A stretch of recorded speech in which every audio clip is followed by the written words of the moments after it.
சிவாய நம. திருச்சிற்றம்பலம்.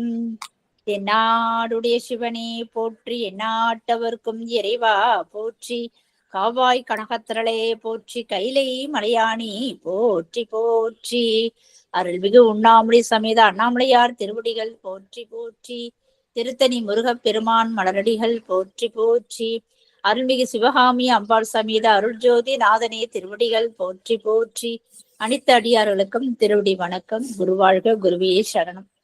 தெளிவு குருவின் திருமேனி காண்டல், தெளிவு குருவின் திருநாமம் செப்பல், தெளிவு குருவின் திருவார்த்தை கேட்டல், தெளிவு குரு ஒரு சிந்தித்தல் தானே, தெளிவு குரு ஒரு சிந்தித்தல் தானே. திருச்சிற்றம்பலம். ஐயா, நீங்களே நாலொரு துதி பாடி ஆரம்பிக்கலாங்க ஐயா. சிவாய நம. வாழ்த்து பாடிட்டீங்களா? நீங்களே பாடி ஆரம்பிங்க ஐயா. நாலொரு துதி பாடி. திருச்சிற்றம்பலம். பூழியர்கோன் வெப்பொழித்த புகழியர்கோன் கழல் போற்றி, ஆழிமிசை கண்மிதப்பில் அணைந்த பிரானடி போற்றி, வாழி திருநாவலூர் வன் தொண்டர் பதம் போற்றி, ஊழிமலி திருவாத ஊரர் திருத்தாள் போற்றி, பிடி அதன் உருமை கொளமிகு கரியது, பிடி அதன் உருமை கொளமிகு கரியது, வடிகொடு தனதடி வழிபடும் அவரிடர், கடிகணபதி வர அருளினன் மிகு கோடை, வடிவினர் பயில்வலி வலமுறை இறையே, கருவாய் கிடந்துன் கழலே நினையும் கருத்துடையே, உருவாய் தெரிந்துன்றன் நாமம் பயின்றேன் உனதருளால், திருவாய் பொலிய சிவாய நமவென்று நீரணிந்தேன், தருவாய் சிவகதி நீ பாதிரி புலியூர் அரணே, கைலாய பரம்பரையில் சிவஞான போத நெறி காட்டும் வெண்ணை பயில் வாய்மை மெய்கண்டான் சந்ததிக்கோ, மெஞ்ஞான பானுவாகி குயிலாரும் பொழில் திருவாவடுதுறை வாழ் குரு நமச்சிவாய தேவன், கைலாதி மரபுடையோன் திருமரபு நீடூழி தழைகமாதோ, ஈராண்டில் சிவஞானம் பெற்றுயர்ந்த மெய்கண்டார் இணைத்தாள் போற்றி, நாராண்ட பல் அடியார்க்கு அருள் புரிந்த அருள் நந்தி நற்றாள் போற்றி, நீராண்ட கடந்தை நகர் மறைஞான சம்பந்தர் நிழற்றாள் போற்றி, சீராண்ட தில்லை நகர் உமாபதியார் செம்பதுமத் திருத்தாள் போற்றி. திருச்சிற்றம்பலம்.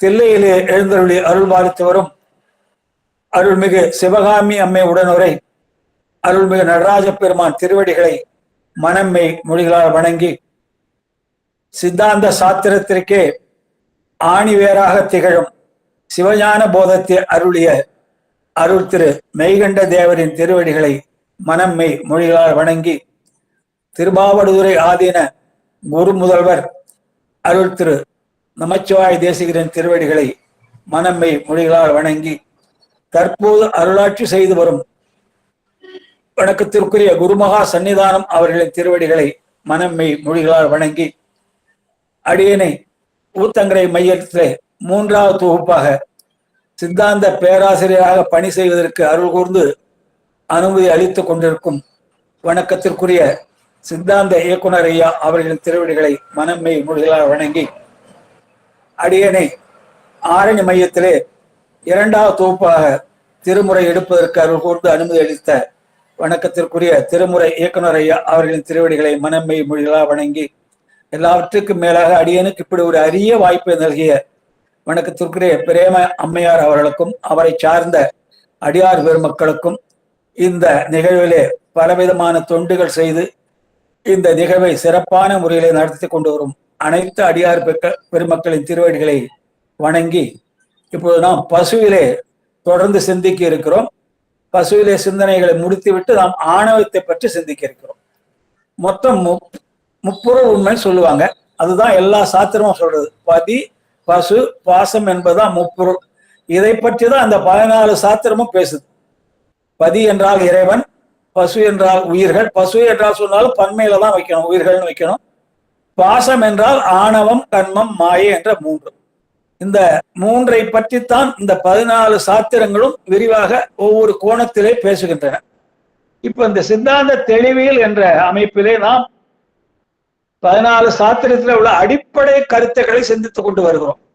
ஏனென்றால் அடிப்படைகள் நல்ல ஒரு திடமான முறையிலே நமக்கு பதிந்து விட்டால் சாத்திரங்களை புரிந்து கொள்வதிலே எளிமையாக புரிந்து கொள்ளலாம். அந்த வகையிலே நாம் முதலிலே பதியை பற்றி சிந்தித்தோம், பசுவை பற்றி சிந்தித்துக் கொண்டு வருகிறோம். இன்றைக்கு இறைவன் திருவுருளாலே பசுவை பற்றி சிந்தனைகள் முடிவுறும் நிலையிலே உள்ளன.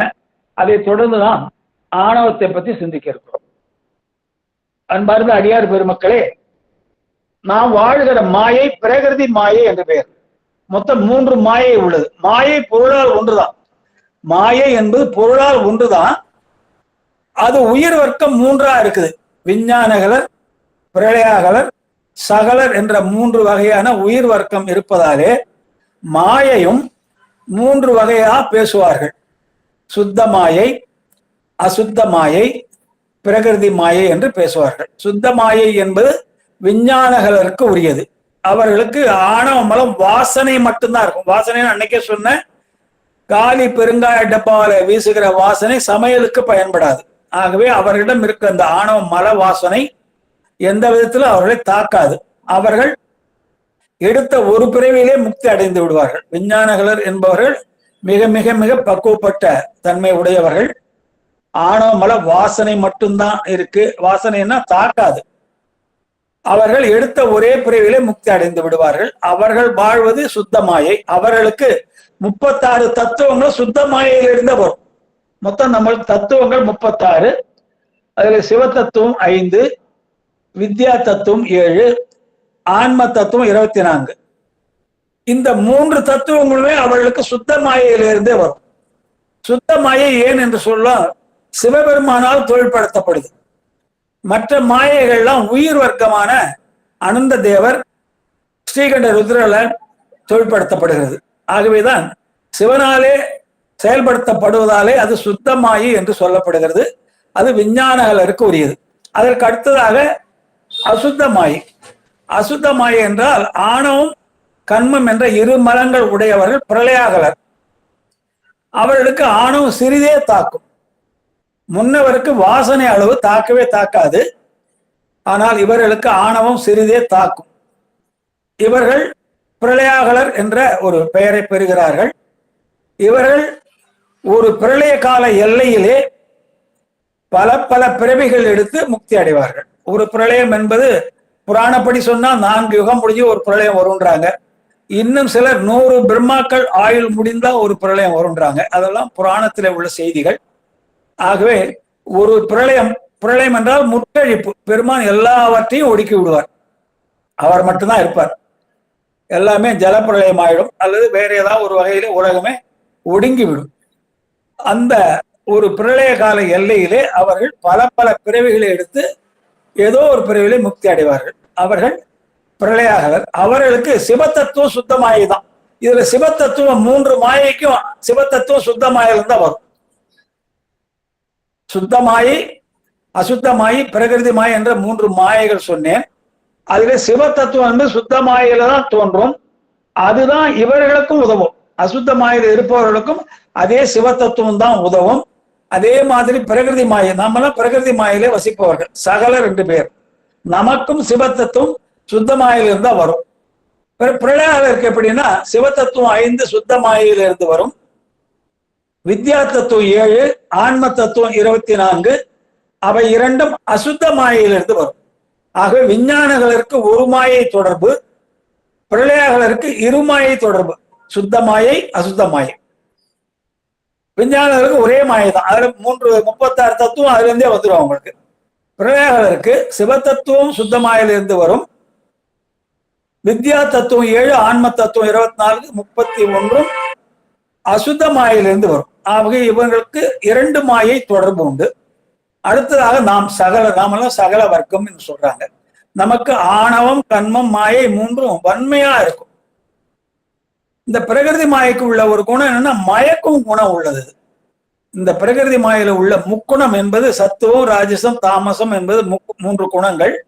இந்த 3 குணங்களும் மயக்கும் தன்மை உள்ளவை. இந்த குணங்கள் அவர்களுக்கு இல்லை. அவங்க எப்பொழுதுமே சாத்வீகத்தில் இருப்பாங்க. பிரளயாகலரும் விஞ்ஞானகலரும் எப்பொழுதுமே சாத்வீகம் என்றால், சுந்தர பெருமான் தில்லையிலே பாடுவார்கள் இல்லையா, 5 பேர் எதுவும் கண்களை கொள்ளன்னு அந்த பாட்டுல திருந்து சாத்வீகமே ஆகன்னு வரும் ஒரு வரி. அப்போ அவர்கள் எப்பொழுதுமே சாத்வீக குணத்திலே இருப்பார்கள். இந்த முக்குண மயக்கம் என்பது நமக்கு தான் இருக்கு, பிரளயாகலர் தான் இருக்கு, இது சகலருக்கு தான் இருக்கு. நமக்கு எப்படின்னா சிவ தத்துவம் சுத்த மாயிலிருந்து வரும், வித்யா தத்துவம் அசுத்த மாயிலிருந்து வரும், ஆன்ம தத்துவம் பிரகிருதி மாயிலிருந்து வரும். நமக்கு 3 மாயை தொடர்பு. விஞ்ஞானங்களுக்கு ஒரே மாயை தொடர்பு, சுத்த மாயை. அதுல இருந்து 36 தத்துவங்களும் வந்துடும். பிரளயாகலருக்கு சிவ தத்துவம் சுத்த மாயிலிருந்து வரும், வித்யா தத்துவம் ஆன்ம தத்துவம் 2ம் அசுத்த மாயிலிருந்து வரும். ஆகவே அவர்களுக்கு 2 மாயை தொடர்பு. நாமெல்லாம் சகல வர்க்கம். நமக்கு ஆணவம், கண்மம், மாயை 3 உண்டு. வன்மையா பிணிக்கும், வன்மையான ரொம்ப கடினமா பிடிக்கும். நமக்கு எப்படி என்றால் சிவ தத்துவம் சுத்த மாயிலிருந்து வரும், வித்யா தத்துவம் 7 அசுத்த மாயிலிருந்து வரும், ஆன்ம தத்துவம் 24 பிரகிருதி மாயிலிருந்து வரும். ஆகவே நமக்கு 3 மாயை தொடரும். இப்ப நமக்குள்ள முக்குணங்கள் தான் இப்ப நம்ம சிந்திக்கிறோம். உயிருக்கு உள்ள மயக்கும் முக்குணங்கள். சத்துவம் என்றால் சாந்தமா இருக்கும், எப்பவுமே சாந்தமா இருக்கும். ராஜசம் என்றால் பரபரப்பா இருக்கும், எப்ப பார்த்தாலும் ஒரு செயல் ஊக்கத்துல பரபரப்பா இருக்கும். தாமசம் என்றால் சோம்பேறித்தனமா இருக்கும்.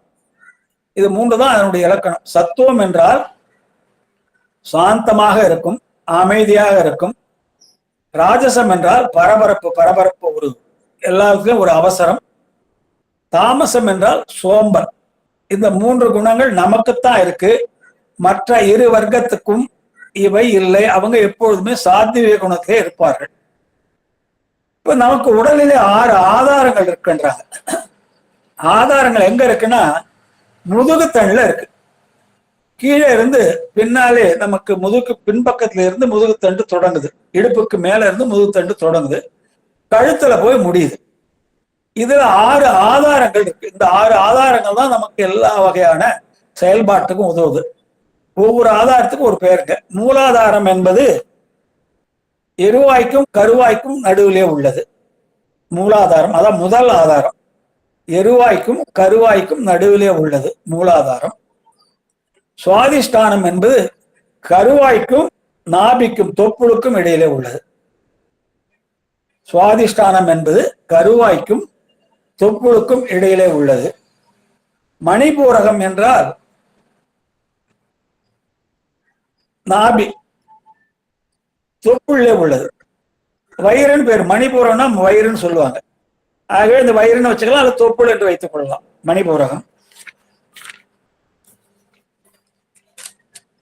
அநாதகம் இது இதயம்.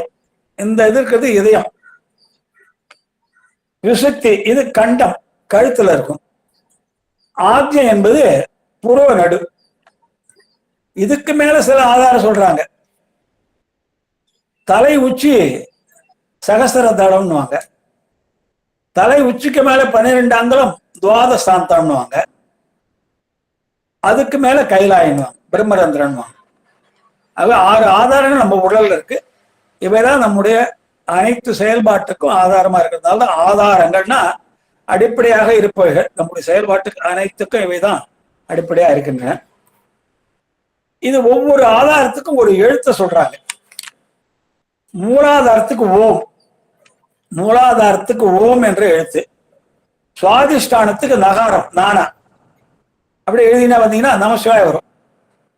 மூலாதாரத்துக்கு ஓம் என்ற எழுத்து, சுவாதிஷ்டானத்துக்கு நகாரம் நானா, மணிபூரகத்துக்கு மானா ந ம. அநாதகத்துக்கு சீனா ஸ்ரீகாரம், விசுக்திக்கு வகாரம் வானா, ஆக்ஞைக்கு யானா யகாரம். அப்ப ஓம் நம சிவாயன்னு வரும். நம்ம 6 ஆதாரங்கள்லயே நீங்க ஒவ்வொரு எழுத்த சொல்றாங்க, அதை எல்லாத்தையும் கூட்டி பார்த்தீங்கன்னா ஓம் நம சிவாயன்னு வரும். ஓம் என்பது மூலாதாரம், சுவாதிஷ்டானத்துக்கு உள்ள எழுத்து நானா, மணிபூரத்துக்கு உள்ள எழுத்து மானா, அநாதகத்துக்கு உள்ள எழுத்து சீனா, விசுப்திக்கு உள்ள எழுத்து வானா, ஆக்ஞைக்கு உள்ள எழுத்து யானா. ஓம் நம சிவாயன்னு வரும். எழுதி பார்த்தீங்கன்னா ஓம் நம சிவாயன்னு. அப்புறம் உயிர்களும் வினைகள் கண்மத்துல ரொம்ப விரிவா நம்ம பார்க்க போறோம். இந்த உயிர்கள் 3 விதமான வினைகள் நம்ம சுருக்கமா சிந்திக்கிறத கண்மம் என்ற தலைப்பில் நம்ம விரிவா சிந்திக்க போறோம். இப்போ உயிர்களை சிந்திப்பதாலே இந்த வினையால் தான் நமக்கு பிறவி வருது. அதாவது மரம் முந்தியா விதை முந்தியா என்ற ஒரு கேள்வி கேட்டால் எது முந்தின்னு யாரும் சொல்ல முடியாது. அப்போ உடல் முந்தியா வினை முந்தியானா பெருமான் நமக்கு முதல்ல உடலை தான் கொடுக்குறார், சூக்கும உடல் தான் கொடுக்குறார். முதல்ல நமக்கு சூக்கும உடல் தான் கொடுக்குறாரு. அதுல இருந்து இந்த உயிர்கள் தங்களுடைய அறிவின் நிலைக்கு ஏற்ப சில எண்ணங்களை வெளிப்படுத்துகின்றன. அதற்கு ஏற்ப அந்த எண்ணங்களே வினைகளாக மாறுகின்றன. எல்லா உயிரும் ஒரே மாதிரியான எண்ணங்களை வெளிப்படுத்தாது. ஏனென்றால் நம்ம 10 பேர் இருக்கணும், 10 பேருடைய அறிவு நிலையும் வெவ்வேறு விதமா இருக்கும். உதாரணம் என்ன சொல்லணும்னா, ஒரு வகுப்புல 40 மாணவர்கள் பாடம் படிக்கிறார்கள். ஆசிரியர் ஒரே ஆசிரியர் ஒரே பாடத்தை தான் நடத்துகிறார். 1 மணி நேரத்துக்கு ஒரே பாடத்தை நடத்துறார் ஒரே ஆசிரியர். வகுப்புல 40 மாணவர்கள் இருக்கிறார்கள். ஆசிரியர் நடத்துறது ஒன்று போலதான் நடத்துவார். இவனுக்கு ஒரு மாதிரி அவனுக்கு ஒரு நடத்த மாட்டார். ஏன்னா அவரு 40 பேருக்கு பொதுவா வகுப்பு எடுக்கிறார். ஆகவே ஒரே மாதிரி தான் வகுப்பு எடுப்பார். பாடமும் அதுல உள்ளதான் சொல்லுவார். ஆனால் இந்த 40 பேர் புரிந்து கொள்வது ஒவ்வொரு விதமா புரிந்து கொள்வார். 40 பேரும் ஆசிரியர் சொன்ன பாடத்தை அவர் சொன்ன வகையிலே புரிந்து கொள்ள மாட்டார்கள். அவர்கள் அறிவின் நிலைக்கு ஏற்ப ஒவ்வொரு விதமா புரிந்து கொள்வார்கள். இப்ப இன்னும் சின்ன உதாரணம், அதை விட இன்னும் சின்ன உதாரணங்க, இப்ப நம்ம ஒரு 10 பேருக்கு அடியார் பெருமக்கள் 23 பேர் சேர்ந்ததா போட்டிருக்கீங்க. 23 பேர் ஒரே இடத்துல இருக்கிறதா வச்சுங்க, கற்பனை பண்ணிக்க. இந்த 23 அடியார் பெருமக்கள் ஒரே இடத்துல இருக்காங்க. ஒரு பேப்பர் எடுக்கிறீங்க, ஒரு வெள்ளைத்தாள், ஒரு பேனா, யார்ட்டையோ ஒருத்தர் ஒரு பேனா வாங்குறீங்க, ஒரு அட்டையில அந்த வெள்ளை பேப்பர் வச்சுடுறீங்க. ஒவ்வொரு நபரா சிவாய நம எழுத சொல்றீங்க. முதல் நபர் எழுதுறாரு, பேப்பர் அதே பேப்பர் தான், பேனா அதே பேனா தான். முதல் நபர் சிவாய நம எழுதுறாரு. 2ஆவது நபர் அதே பேப்பர் அதே பேனா அதே சிவாய நம எழுதுறாரு. ஏன்னா அவர் பேனா வச்சு எழுதுறாரு. நீங்க எந்த பேனா கொடுக்குறீங்களோ அந்த தாள்ல அவர் அதை வச்சு எழுதுறாரு. இப்படியாக 23 பேரும் சிவாய நமன்னு ஒரே பேப்பர்ல அந்த ஒரே பேனாவை கொண்டு எழுதுவார்கள். ஆனால் 23 வெவ்வேறு விதமான கையெழுத்து இருக்கும். 23 கையெழுத்து ஒரே மாதிரி இருக்க. என்னுடைய கையெழுத்து ஒரு மாதிரி இருக்கு, உங்க கையெழுத்து ஒரு மாதிரி இருக்கு, அவங்க கையெழுத்து ஒரு மாதிரி இருக்கு. இப்படித்தான் அறிவின் நிலை வேறுபாட்டுக்கு ஏற்ப நமக்கு புரிதல் இருக்கும். ஆகவே நம்ம எடுத்த இப்பிறவியிலே உயிர்கள் செய்த நல்ல தீய வினைகளுக்கு என்ன பேருன்னா ஆகாமியம்னு பேரு. இந்த பிறவியில நம்ம எடுக்கிறோமே, பிறவி எடுத்து நம்ம எண்ணம் சொல் செயலால நல்வினை தீவினைகளை ஈட்டுக்கிறோம். எண்ணம் சொல் செயல், நல்லதையே எண்ண வேண்டும், நல்லதையே சொல்ல வேண்டும், நல்லதையே செய்ய வேண்டும். ஆமாங்க, அப்படிதான் இருக்கேன், நல்லதுதான் நினைச்சிட்டு இருக்கேன், நல்லதுதான் சொல்றேன், நல்லதுதான் செய்யறேன்னா உங்களுக்கு நல்லது இல்லைங்க. பிறருக்கு நல்லதையே எண்ண வேண்டும், பிறருக்கு நல்லதையே சொல்ல வேண்டும், பிறருக்கு நல்லதையே செய்ய வேண்டும். இதுதான் நல்ல வாழ்க்கைன்னு பேர். ஆனால் அப்படி உண்மையிலே நம்மால வாழ முடியாது. ஏனென்றால் நம்முடைய வாழ்க்கை ஒரு குறுகிய வட்டத்துக்குள்ளே அமைந்து விடுகிறது. மனைவி, மக்கள், அப்பா அம்மா, உறவினர், அப்படி என்று ஒரு குறுகிய வட்டத்துக்குள்ளே அமைந்து விடுகிறது. ஆகவே எதுலையுமே நம்ம என்ன பண்றோம், நமக்கு என்ன லாபம் இந்த செயலால, அப்படிதான் நம்ம நினைக்கிறோம். முதல்ல எல்லாருமே அடியேன் உட்பட நாம் எந்த செயலை செய்தாலும் அந்த செயலாலே நமக்கு என்ன லாபம், நமக்கு என்ன பெருமை, நமக்கு ஒரு ஒரு பேர் கிடைக்கும், அப்படிதான் எதிர்பார்க்கிறோம். ஆகவேதான் தீய செயல் நம்ம செய்ய ஆரம்பிக்கிறோம். ஆகவே எண்ணம் சொல் செயல் 3ஆலும் வினைகள் உற்பத்தி ஆகின்றன. அதுல எடுத்த இந்த பிறவில நம்ம செய்கின்ற வினைக்கு பேரு ஆகாமியம்னு பேர், வருவினை. இந்த வினை உடனே பயன் தராதுங்க. இப்ப நீங்க ஒரு தோட்டத்துல ஒரு கீரை விதைச்சீங்கன்னா ஒரு 10 நாள் கீரை முளைச்சு வந்துடும். ஆனால் இந்த வினைகள், செய்த வினைகள் உடனே பயனுக்கு வராது. பொதுவாக அடுத்த பிறவியில் தான் அது பயனுக்கு வரும். ஆனால் ஒரு விதிவிலக்கு சொல்றாங்க, செய்த ஒரு பெரிய பாவமும் செய்த ஒரு பெரிய புண்ணியமும் அந்த பிறவியிலேயே பலன் கொடுக்குன்றாங்க. உதாரணமா இலங்கை எடுத்துக்கிட்டா, நம்ம நாட்டு உதாரணம் நிறைய சொன்னா நல்லா இருக்காது. இலங்கை எடுத்துக்கங்க. அந்த ராஜபக்ஷே தமிழினத்தை கொளுத்தான். ஒரு 2008லயோ 2009லயோ ஒரு மே மாசம் 10ஆம் தேதி வாக்குல எல்லாரையும் எடுத்து கொளுத்தி எல்லாம் சுட்டு தரலாம். ஆனா அதே மே மாசம் 21, 22லயோ 10ஆம் தேதி அவனுடைய அரண்மனை எல்லாம் தீவிக்கு இரையாக்கப்பட்டது. ஆகவே செய்த ஒரு பெரிய புண்ணியமோ செய்த ஒரு பெரிய பாவமோ அந்த பிரிவுல பலன் கொடுக்கும். ஆனா பொதுவான விதி, செய்த வினைகள் அடுத்த பிறவியில் தான் பலன் தரும். சரிங்க, அது வரைக்கும் எங்க இருக்கு இந்த வினைகள்னா நம்ம புத்தியில இருக்கும். இப்ப நான் இன்னைக்கு ஒரு நல்வினை செய்யறேன்னு வச்சுங்க, நான் செய்த நல்வினை நான் இறக்கும் வரை என்னுடைய ஞாபகத்தை இருக்கும். இறக்கும் வரை நான் ஒரு நல்வினையோ தீவினையோ செய்தால் அந்த நல்வினையோ தீவினையோ அது எத்தனை ஆண்டுகள் ஆனாலும் என்னுடைய ஞாபகத்திலே இருக்கும். அதான் புத்தியில இருக்குன்றாங்க. சரிங்க, உயிர் போன பிறகு என்ன ஆகும்? உயிர் போன பிறகு உயிர் போயிடுது, நம்ம கருவிக்கரங்கெல்லாம் போயிடுது. அப்ப இந்த வினைகள் என்ன செய்யுமா, மாயையில உயிரோட கிடக்கும். மாயை தான் நமக்கு ஆதாரம் எல்லாத்துக்குமே. இந்த உயிர் உள்ளவரை இந்த செய்த நல்வினை தீவினைகள் உயிரினுடைய புத்தியில இருக்கும். இந்த பிறவி முடிந்த பிறகு இந்த உயிர் போய்விட்டால் இந்த செய்த நல்வினை தீவினை புண்ணிய பாவமா மாறி மாயையில உயிரோடு கிடக்கும். அதுதான் சஞ்சிதன்றாங்க. சஞ்சிதம் என்றால் மூட்டைன்னு அர்த்தம். பெரிய ஒரு கோடவுன்ல இருக்க மாதிரி நம்ம செய்த வினைகள் ஒரு கோடவுன் பூரா அடைச்சு வச்சிருக்காங்கன்னு வச்சுக்கோங்க. அடுத்த பிறவி இந்த வினைக்கு ஏற்பதான் பிறவை கொடுப்பாரு பெருமான் நமக்கு. அப்ப சஞ்சிதம் என்பது பெரிய மூட்டை, அது பூரா ஒரு பிறவியில கொடுத்துட மாட்டார் நமக்கு. அதுல இருந்து கொஞ்சம் தான் எடுப்பார். 2 காரணம் பார்க்கிறார் பெருமான். அந்த பிறவியில எந்தெந்த வினைகளை கொடுத்தால் அந்த உயிர் பக்குவம் அடையுமோ, எடுக்க போற பிறவியிலே இந்த உயிருக்கு எந்த மாதிரி வினைகளை கொடுத்தால் அது அந்த பிறவியிலே உரிய பக்குவம் அடையுமோ, எவ்வளவு வினைகள் அந்த பிறவி கொடுத்தா அது தாங்குமோ அதற்கேற்ப பெருமான் கொஞ்சோண்டு வினைகளை எடுத்து அனுப்புறாரு. அதுதான் பிராரத்தன்றோம். விதி, ஊழ், தலைவிதி அப்படின்றோம். ஆகவே வினைகள் நமக்கு 3 இருக்குங்க. ஆகாமை என்பது இப்ப செய்யப்படுவது நல்வினை தீவினை. அது புண்ணிய பாவமா மாறி சஞ்சீதத்துல கிடக்கும். உயிர் உள்ளவரை புத்தியை பற்றுக்கோடா கொண்டு இருக்கும். உயிர் முடிந்த பிறகு மாயையில உயிரோடு கிடக்கும். அடுத்த பிறவிலே பிராரத்தமாக அனுபவத்துக்கு வரும், கொஞ்சம்தான் வரும். அதுதான் நல்வினை இன்ப துன்பமா வருது. செய்யும் போது நல்வினை தீவினை சஞ்சயத்திலே புண்ணிய பாவமா மாறி இருக்கும். அடுத்த பிறவி பலன் கொடுக்கும் போது இன்ப துன்பமா பலன் கொடுக்கும். இதான் வினைகளை பத்தி நம்ம சொல்றோம். இந்த வித்யா தத்துவங்கள் தான் நமக்கு, நம்ம கிட்ட அறிவு, இச்சை, கிரியை 3 இருக்குங்க.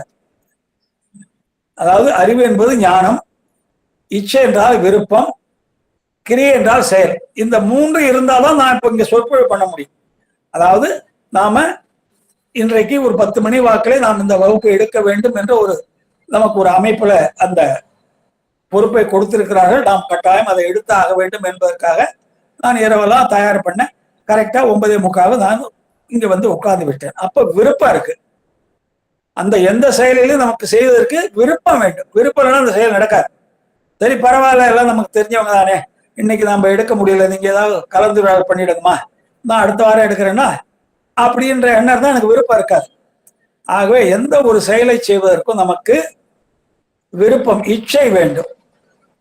சரிங்க, இச்சை இருக்கு, நான் வந்துட்டேன், உட்கார்ந்துட்டேன்.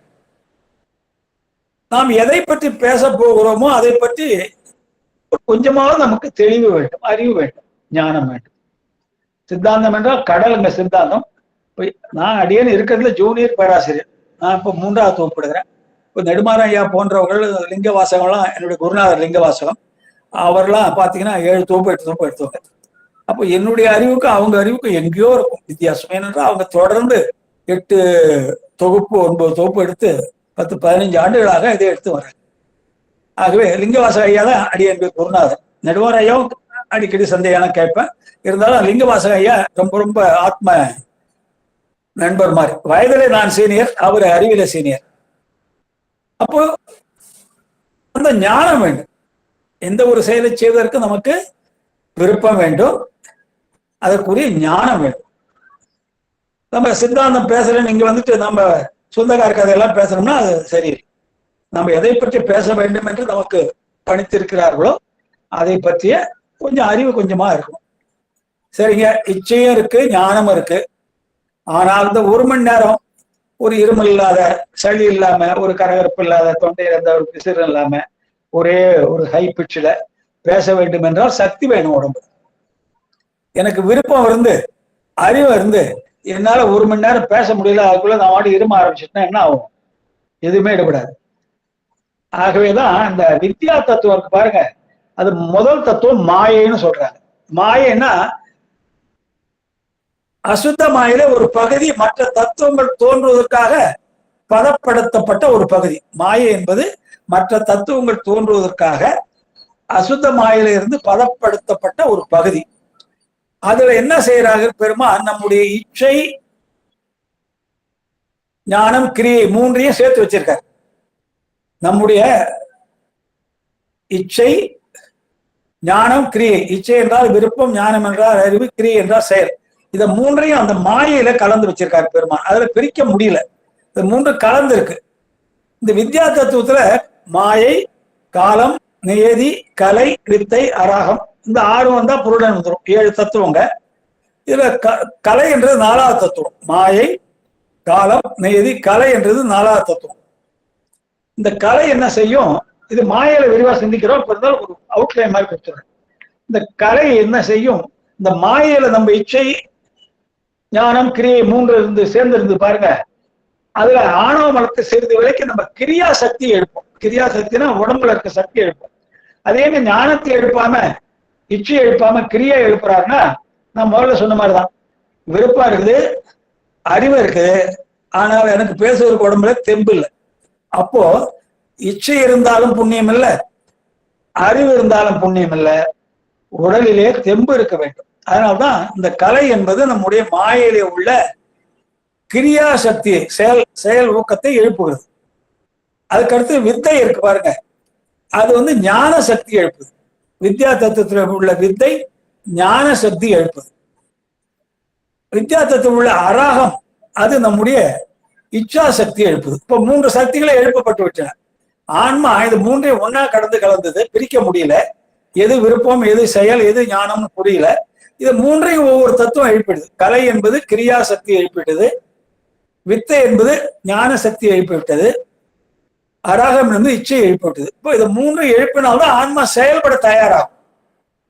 நான் முதல்ல சொன்னேன், எந்த ஒரு செயலுக்கும் இந்த 3 சக்திகள் தேவை. ஆன்மா எந்த ஒரு செயலில் ஈடுபட வேண்டும் என்றாலும் அதற்கு முதல்ல அதுல விருப்பம் இருக்கணும், அதற்குரிய அறிவு இருக்கணும், அதற்குரிய உடம்புல தெம்பு இருக்கணும். இப்போதான் ஆன்மா செயல்பாட்டுக்கு வரும். ஆகவேதான் அந்த வித்யா தத்துவங்கள் 3, கலை என்பது கிரியா சக்தியை எழுப்போம், மாயையில உள்ளது.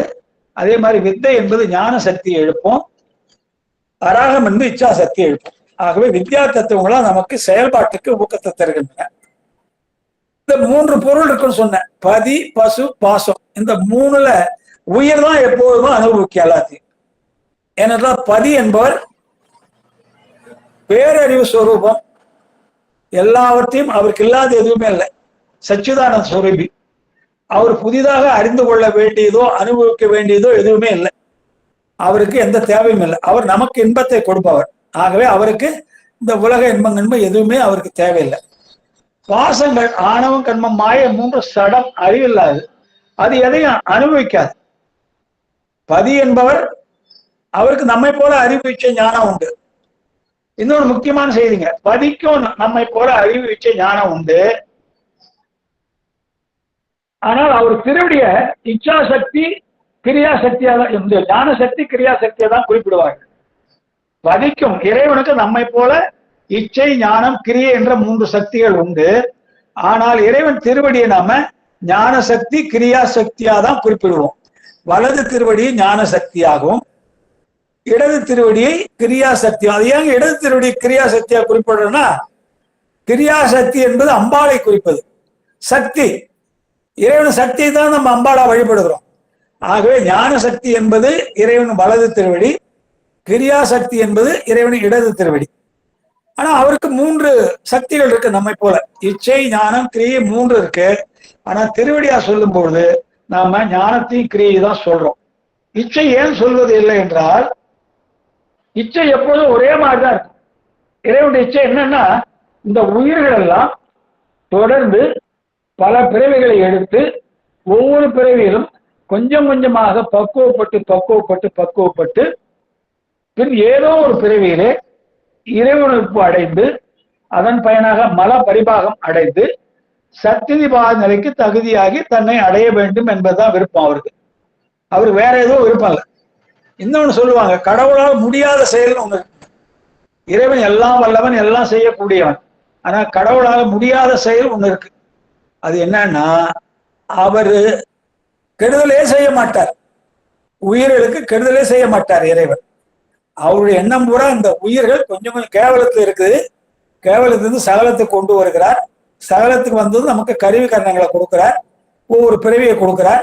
கொஞ்சம் கொஞ்சமா பக்குவம். ஏன்னா இந்த உயிரானது ஒரே பிறவியில பக்குவம் அடையாது. இந்த உயிர் இறைவன் நினைச்சா ஒரே பிறவியில பக்குவம் அடைய வைக்கலாம். ஆனால் இந்த உயிர் ஒரு பிறவியில பக்குவம் அடையாது. அதுக்கு உதாரணம் எப்படி சொல்லணும்னா, இப்ப வீட்டுல குழந்தை இருக்கு, 2-3 வயசு குழந்தைன்னு வச்சுங்களேன். அந்த குழந்தை தண்ணின்னு தெரியாது, சேருன்னு தெரியாது. தெருவில் மழை பெய்ஞ்ச தண்ணியில போய் அது மட்டும் உழுது விளையாடும். மழை பெய்ய தண்ணி கொட்டையா நின்றுன்னா அந்த அழுக்கு தண்ணியில விழுந்து பறந்து விளையாடும். அம்மா என்ன பண்ணுவாங்க, அதை கண்டிச்சு அழிச்சு வந்து வீட்டுல குளிப்பாட்டி வேற ட்ரெஸ் போட்டு அனுப்புவாங்க. அந்த குழந்தை அப்புறம் 2 மணி நேரத்துல பழி அந்த தண்ணியில தான் போயிடும். ஏனென்றால் அதுக்கு அதுதான் விருப்பம். அதுக்கு சுத்தம்லாம் தெரியாது. 3 வயது குழந்தைக்கு அது தெரு நீராச்சே, மழை தண்ணீர், சாக்கடை ஆச்சே அப்படிலாம் தெரியாது. அது தண்ணீர்ல வேணா அதுக்கு ஒரு ஜாதி. ஆகவே என்னதான் அம்மா அந்த குழந்தைய சுத்தப்படுத்தி வைத்தாலும் அந்த குழந்தை மறுபடியும் அந்த சாக்கடையில விளையாடதான் போகும். அது மாதிரி தான் இந்த உயிரானது எடுத்த ஒரு பிறவிலே பக்குவம் அடையாது. அதுக்கு பல பிறவிகள் தேவைப்படும். அதனுடைய அறிவின் தன்மைக்கு ஏற்ப பல பிறவிகள் தேவைப்படும். ஆகவேதான் இறைவனுடைய 3 சக்திகளிலே ஞான சக்தி வலது திருவடி, கிரியா சக்தி இடது திருவடி, இச்சா சக்தி எப்பொழுதும் ஒரே மாதிரிதான் இருக்கும். 5 வயதுல கூட இச்சா சக்தி வேலை இல்லை. 5 வயது ஆற்றும் போது இறைவனுடைய ஞான சக்தி கிரியா சக்தி தான் வேலை செய்யும். முதல் தத்துவம் சதாசிவம். ஞான சக்தி 50%, கிரியா சக்தி 50%. அர்த்தநாரீஸ்வர வடிவம் சொல்றமே, அது திருச்செங்கோட்டுல இருக்கார் பெருமான். ஒரு பாகம் பெண்ணூறு, ஒரு பாகம் ஆணூறு. அது உருவத்துல பாக்குறோம் அர்த்தநாரீஸ்வர வடிவம். ஆனால் சதாசிவ வடிவம் என்பது மூலவரா இருக்காரு எல்லா ஆலயங்களிலும் சிவலிங்கம், அதுதான் சதாசிவ பெருமான். அருளல் அவர் தான் அருளல். அவர்கிட்ட என்ன இருக்குன்னா ஞான சக்தி 50, கிரியா சக்தி 50 இருக்கு. அதனாலதான் நான் சொன்னேன் சிவலிங்கம் என்பது மறைமுக அர்த்தநாரீஸ்வர வடிவம் சொன்னேன். சிவலிங்கம் என்பதும் ஒரு மறைமுக அர்த்தநாரீஸ்வர வடிவம் தான். அதுக்கு அடுத்ததாக மகேஸ்வரம் வரும். மகேஸ்வரத்துல கிரியா சக்தி அதிகம், ஞான சக்தி குறைவு. அதுக்கடுத்த சுத்த வித்தை. சுத்த வித்தை 3ஆம் மாறும், அயன்மால் ருத்ரனா மாறும். சுத்த வித்தை என்பது 5 வயது ஆற்றும் போது அயன்மால் ருத்ரனா மாறும்.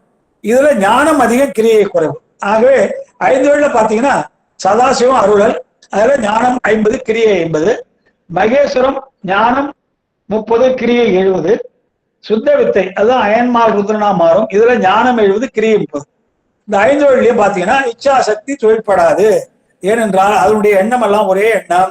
இந்த உயிர்கள் தொடர்ந்து பல பிறவிகளை எடுத்து பக்குவம் அடைஞ்சு தன் திருவடி அடைய வேண்டும் என்ற விருப்பம்தான். ஆகவேதான் இந்த உயிர் தான் எப்போது எல்லாவற்றையும் அனுபவிக்கும். பதி எதையும் அனுபவிக்க மாட்டார். பாசம், ஆணவம், கண்மம், மாயை அதுவும் எதையும் அனுபவிக்காது. ஏன்னா அவையும் சடம், அறிவில்லாதவை. அவையும் எதையும் அனுபவிக்காது. பதியும் எதையும் அனுபவிக்க மாட்டார். ஏன்னா அவருக்கு எந்த தேவையும் இல்லை. அவர் பேரின்ப வடிவம், சர்க்கரை மலை அவர். ஆகவே அனுபவித்தல் என்பது உயிருக்கு தான் உண்டு. அதுக்கு அடுத்ததாக சில பேர் சொல்றாங்க கடவுள் உயிர்களை படைக்கவில்லை, தனுகரணத்தான் படைச்சாருன்னு சொல்றோம். ஏங்க கடவுளே படைச்சாரு சொன்னா என்ன தப்பு அப்படின்னு கேட்கிறாங்க. இப்ப நம்ம என்ன சொல்றோம், உயிர்கள் கடவுளால் படைக்கப்படாதவை, என்றும் உள்ளவை. கடவுள் போல பதியை போல பசு என்றும் உள்ளது, பதியை போல ஆணவம் கண்மம் மாயை என்றும் உள்ளது. சில பேர் கேட்கிறாங்க, ஏன் இறைவன் உயிரை படைத்தார் என்று கொண்டால் என்ன தவறு? ஏன் கருவியை மட்டும் படைக்கணும்? உயிரே படைக்கலாமே அவரால் நினைச்சா படைக்க முடியாதுன்னா படைக்கலாம். ஆனால் உயிரை இறைவன் படைச்சா அப்ப இந்த உயிரெல்லாம் இறைவனை போல இருக்கணும். இறைவனுக்குள்ள தன்மையெல்லாம் உயிரிட்ட இருக்கணும், என் குணங்கள்லாம் இருக்கணும். அது மாதிரி இல்லையே நமக்கு படைப்பு வந்ததுமே நம்முடைய இந்த சத்துவ ராஜச தாமசம் வந்து இறைவனுடைய எண்குணங்கள் நமக்கு வரமாட்டுதே.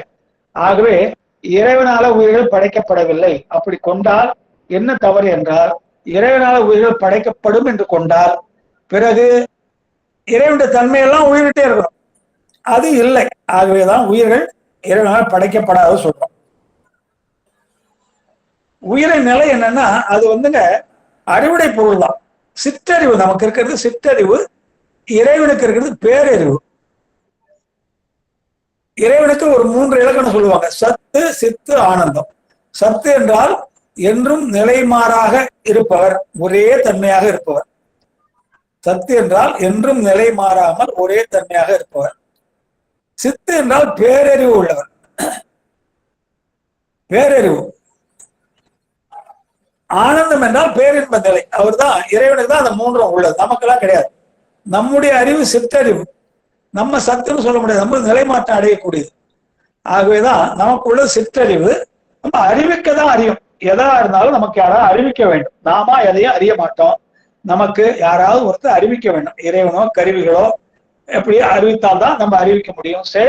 செலுத்தினால்தான் செயல்பட முடியும். இறைவன் நம்ம செலுத்தினால்தான் நாம செயல்பட முடியும். நம்முடன் உள்ள ஐம்பொறிகள் உதவியால் தான் நாம அறிவை பெறுகிறோம். ஆகவே உயிர் அறுவடை பொருளாக இருந்தாலும் இந்த டிராபேக்லாம் இருக்கு. அறிவிக்கவே அறிவும், ஐம்பொறிகளால் அறியும், ஒன்றொன்றாக அறியும், அறிந்ததை மறந்துவிடும், பொருள்களை அழிந்து அறியும். இப்படிப்பட்ட அந்த சில குறைபாடுகள் உயிருக்கு உள்ளன. சரிங்க, இறைவனும் சித்து உயிரும் சித்து ரெண்டு சமம் சொல்லக்கூடாதான்னு கேட்கிறாங்க சில பேர். இறைவனும் சித்து, சித்துனா அறிவு தான், நமக்கு இருக்கு அறிவு, ஆனா சித்தறிவு சொல்லிக்கிறோம், ஆனா சித்து தான் நாமளும். இப்போ இறைவனும் சித்து உயிரும் சித்து ரெண்டு சமம் தானே, இதுல இறைவன் எப்படி ஒஸ்தி ஆயிடுவாரு அப்படின்னா, இப்ப மனிதன் என்ற வகையிலே நானும் பிரதம மந்திரியும் ஒன்றுதான். நானும் மனிதன் தான், பிரதம மந்திரி மோடிஜியும் அவரும் மனிதன் தான். மனிதன் என்ற வகையிலே நானும் அவரும் ஒன்றுதான். ஆனா என்னுடைய நிலையும் அவருடைய நிலையும் ஒன்றாகுமா? ஆகாது. நான் இங்க அடித்தட்டுல இருக்கேன், அவர் இங்க மேல இருக்கார். இப்ப மனிதன்ற வகையிலே நானும் பிரதமர் அவர்களும் ஒன்றாக இருந்தாலும் அவருடைய நிலை வேற, என்னுடைய நிலை வேற. அது மாதிரிதான் உயிரும் சித்து இறைவனும் சித்து என்றாலும் இறைவனுடைய நிலை வேற, நம்முடைய நிலை வேற. இறைவனால உயிரால இறைவனுக்கு எதுவும் ஆக வேண்டியதில்லை. உயிருடைய உதவி இறைவனுக்கு எப்பொழுதுமே தேவையில்லை. இறைவனுடைய உதவி தான் உயிருக்கு எப்பொழுதும் தேவை. ஆகவே உயிரும் சித்து இறைவனும் சித்து ரெண்டு சமம் சொல்ல முடியாது. ரெண்டும் வெவ்வேறு தன்மை உள்ளது. அவர் உயர்ந்த இடத்துல இருக்கார், நம்ம தாழ்ந்த இடத்துல இருக்கோம். இந்த குறைபாடு இருந்தாலும் அறிவுன்னு சொல்ல முடியுமா உயிரை அப்படின்னா? அறிவுள்ள பொருள் தான். அறிவு இல்லைன்னா நம்ம அவர் அறிவித்தாலும் அறிய மாட்டோமே. நமக்கு அறிவு இல்லைன்னா இறைவனுக்கு அறிவியலை கொடுத்தாலும் நம்ம அறிய முடியாது. அதுவே நம்ம அறிவுள்ளதுதான், அதில் ஒன்றும் சந்தேகம் இல்லை. ஆனால் நம்முடைய அறிவு சிற்றறிவு, அழிந்து அறியும், அறிவிக்க அறியும், யார் ஒரு துணையோடு தான் அறியும், அறிந்ததை மறந்து விடும். இப்படிப்பட்ட குறைபாடுலாம் இருக்கு. ஆனால் நம்ம அறிவுடைய பொருள் தான். இறைவன் உயிருக்கு 2 உபகாரம் செய்யறாரு. 2 உபகாரம் பேருதவின்னு சொல்றாங்க. ஒண்ணு காட்டும் உபகாரம், இன்னொன்னு காணும் உபகாரம். காட்டும் உபகாரம் எதுன்னா வேறாய். நம்ம கூட எப்படி இருக்கா சொன்னா இறைவன்,